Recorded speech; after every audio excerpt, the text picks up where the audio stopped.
गांव के दक्षिण छोर पर बसे छोटे से गांव सज्जनपुर में रामू नाम का एक ईमानदार और मेहनती किसान रहता था।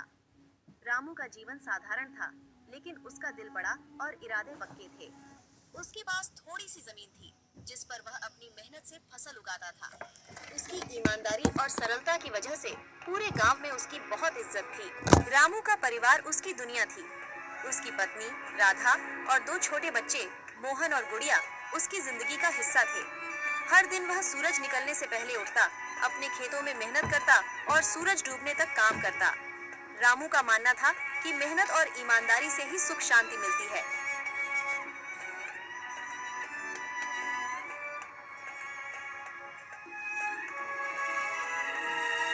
एक दिन रामू खेत जोत रहा था, तभी उसके हल की नोक जमीन में किसी कठोर वस्तु से टकराई। उसने ध्यान से देखा तो उसे वहां एक पुराना घड़ा दिखाई दिया। जब उसने घड़ा खोला तो उसकी आंखें चमक उठी। घड़ा सोने के सिक्कों से भरा हुआ था। यह देखकर रामू का दिल जोर जोर से धड़कने लगा। रामू सोचने लगा, ये धन मेरे जीवन को बदल सकता है। मैं इस धन को लेकर अमीर बन सकता हूँ और अपने परिवार की हर जरूरत पूरी कर सकता हूँ।